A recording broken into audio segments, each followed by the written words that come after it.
In an unexpected location, around the corner in a small alley in downtown Boise, a reassuring message. The message, keeping your future alive, is just that, right? Keep it going. You know, there's more that comes after. You know, if you have a long day, you know, there's another day, and there's going to be more opportunity for you to make, you know, your day better, your future better. And it starts sometimes with small steps. Mural artist Bobby Gatan kept the message simple. Just 4 words. The deeper inspiration, he says, is found in the details. Just, hey, there's this happy little girl that, you know, there's hope. You know, there's hope that she has this little balloon that's staring back at her and winking at her and saying, hey, you know, you got this. You know, so to me, those little things as an artist, I try to include very subtle, but hopefully making a big impact for people, you know. Every day is a new day, you know, and every day is a new day to make something out of your life and whatever it is, you know. And we have an opportunity to be fortunate to wake up and tell ourselves, you know what, I have this new day where I can make a change. Bobby's mural is one of 4 throughout downtown Boise, all with empowering messages. A reminder, you are loved. It's okay to ask for help. Murals and window paintings, creative ways to reduce the stigma, to remind people if you are struggling, someone is always there at the Idaho Suicide Prevention Hotline. You can reach out anytime, and you don't need to be suicidal to call. If you just need somebody to talk to, sometimes that's all we need. And for me to have you know, that available in our community, it's a big deal. And I think I just jumped on it as soon as I got the opportunity. And I hope everybody and everyone that sees it feels the same way and feels like it brings a smile to them, or anything positive in their day. You know, even just if they're walking by and see it and smile, it's to me, that's the goal.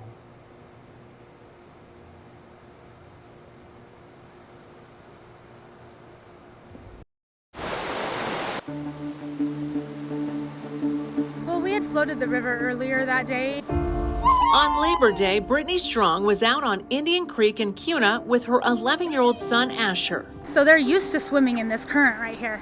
And we float almost every day in the summer. My kids are very used to this water, and they're very used to wearing life jackets. But Asher got tangled up in a rope in the strong current. My foot got stuck as I was climbing up, and I fell back and I couldn't get my foot out. And I was like, Asher, come on, let go. And he couldn't let go. And then I noticed it was his foot. And so immediately I dropped my stuff, tried to jump in, and the current was too strong. I couldn't get over. I could not get across. Every time I jumped in, that's when he would panic and kind of go underwater. And that's when Tristan and his brother came over and they saw me, and we were screaming. Brothers Tristan and Kai Herrera were on their bikes nearby. I could hear a lot of screaming, a lot of commotion in the water. I heard her screaming and her little kid, her child screaming, and I was like, oh geez, this is not good. Yeah, because my baby's in this water and I can't get to him. So me and Tristan, we start sprinting over there. And they were like, is everything okay? And I said, no, my son needs help. And they just took off running, no questions asked. And I was barely out of the water and he was in getting my son. Yeah, I could see him in the water, so I was like, okay, I need to do something about this. Tristan jumped in, fought the current, and swam as hard as he could right to Asher and the rope. Yeah, it was tangled up in his sandal or foot, one of those two. So I grabbed his foot, like his ankle, and I got the rope and I unhooked the rope. When he was free, he was still trying to get, he was kind of drifting far right, and we needed to go left, so I kind of had him grab my hand and I threw him closer to the shore. Tristan jumped in and got my foot freed, and then he helped me get over to where my mom was. It was like he had some superhuman strength. Seriously, it was like he was a hero. I mean, it was like, yeah. Asher was shaken, but okay. And in all the chaos, Brittany felt she just didn't get the chance to properly thank Tristan. I posted it on Facebook, did not mean for that to blow up like that, but I'm so glad it did. I just said I need to find him because I need to thank him. I need to give him a proper thank you. That day I was too frazzled to do that. All I knew was my first name, and I went to Kuna High. The post looking for Tristan was shared hundreds of times with hundreds of comments. Kuna is a small town, so it didn't take long. I didn't know about it at first. It was like a friend who told me like, oh, someone posted you on Facebook and they're trying to find you.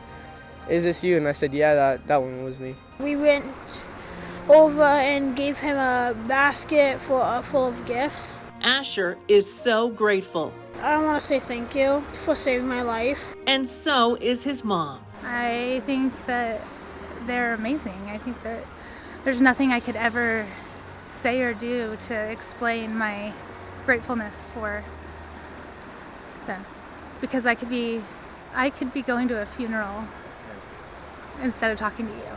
Tristan and Kai Herrera. I think we're very lucky. 7 Zeros.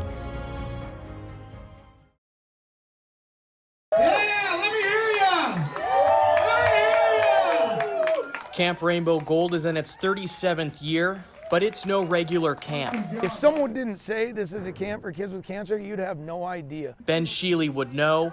He spent 10 years with Rainbow Gold. These are just kids, and a lot of times they've grown up in hospitals. They haven't had a chance to be a kid. And knows exactly why he keeps coming back. This kind of volunteer service renews my faith in humanity, really. Having great counselor. It's the last day for these youth campers. Camp Rainbow Gold campers, start heading towards your activity if you're not already. Who finally got to hop on the new bike track. One bike apart. Some of them riding for the first time, while others give the archery range their best shot, learning their naturals. Oh, that was so close. All activities are set up with the proper equipment to accommodate needs of any kind. And you get them up here, they can't play with their phones. They gotta have conversations. They get to play games. They do have an appreciation for life on another level that maybe someone doesn't get until they're much older. Rainbow Gold says they serve 400 families in a typical year. But while COVID has slowed them down, the organization is looking forward. I've seen some of these kids that I started with that are 10, now they're 20 and they're doing great things. And so that's how you know it's working. Because this year, Rainbow Gold isn't leasing someone else's land. For the first time, they're holding camp on their own property, where they make the rule. To be able to have something that's yours and making your own decisions is everything, because no other camps are retrofitted for our needs. You know, there's not wheelchair paths, there's not ramps, that type of thing. And so to be able to have that and create it and mold it into what we need for our kids is something very special. They're known as traffic box art, scattered around downtown Boise, on street corners and sidewalks. Vinyl coverings of art wrapped around what would otherwise be a nondescript utilitarian device that controls our streetlights and traffic signals. Each box tells a different story. Some depict nature and cityscape scenes, others vibrant and playful. Perhaps this one pays tribute to all the restaurants in downtown.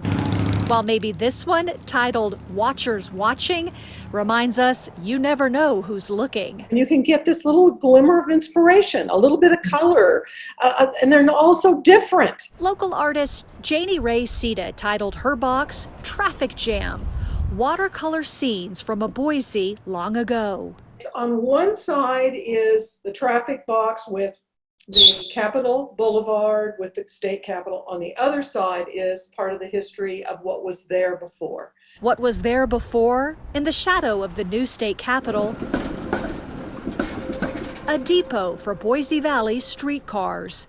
Built in 1910, all inner city and inner urban trips began at 7th and Bannock Streets, connecting Boise to Caldwell. The building that used to be there was all part of the cable car, trolley car, that was where they had their home and they ran the vehicles in and out of there. So if you look at the box, it also even has the guy that's stepping down, that's ready to take the tickets. Janie Ray's box is one of more than 200 now part of the City of Boise's Traffic Box Art program that began in 2009. Supporting the artist community is huge. Providing the artists with a venue to bring their artwork out and make it accessible for everyone within the community.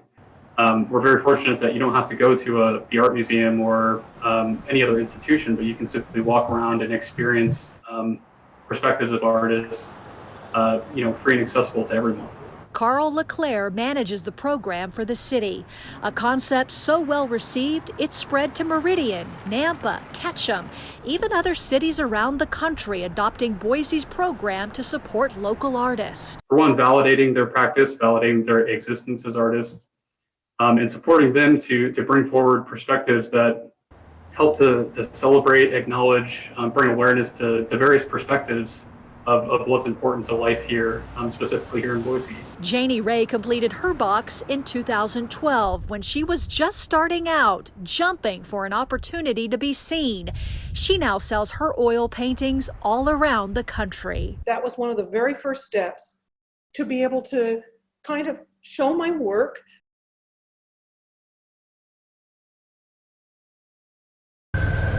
Hotshot crews, engine crews, smoke jumpers, and water tender drivers. For Idaho, we're definitely seeing a difference in fire activity. Because of that, you're going to start seeing a lot more of them if you haven't already. The Bureau of Land Management is currently in the process of converting a lot of our seasonal positions and career seasonal positions to permanent positions. That's going to allow us to have firefighters on year-round and also have firefighters available to do off-season fuels work. With wildfire risks higher than ever before and fire growth at unprecedented rates, NIFC says the need to fight against these fires is now a full-time battle. Idaho, we were lucky last year, so we dodged a bullet. Hopefully we do this year too, but you cannot really live on chance. Moji Sadeh, assistant professor for the civil engineering department and climate expert at BSU, says our luck is running out. It's not good. It's a reality. So, as the climate warms, we are going to see more and more of this. As we have warmer climate, the vegetation doesn't hold the water anymore long enough. So they dry out and they start to burn. He adds the population growth the Gem State is experiencing doesn't help. Population growth means that we are going to have higher vulnerability because we are building into the forest, we are building cabins, houses, etc. into high risk fire zones. The climate warming is one thing, passing that tipping point is another, right? So we have been warming, so we are seeing this. We are going to see this increase in wildfires, even if we cut our emissions immediately. But not passing that tipping point, meaning that fires become something that is so out of control that we can't even do anything about it, is something that we should really think hard about. Sadeh says we should also start thinking about increasing our infrastructure resilience because year-round fires are something we are going to have to learn to live with. Having those, trained staff is necessary for us to avoid casualty because those seasonal staff might not have the training, might not have the knowledge of fire behavior, but those trained staff that are there year-round are going to have that. This is our new normal. This is what we have to get used to. So it's bad, but that's our new life. We're going to need them. The workforce transformation for wildland firefighting agencies is and will be dependent on funding, so the transformation won't happen overnight. This is something that has been several years in the making. However, funding is critical. We definitely need the funding in order to transform the firefighting workforce. Doing it piece by piece allows us to adjust to the needs of the workforce and to plan for future workforce needs while considering what firefighters want. What do they want? What's best for them as well?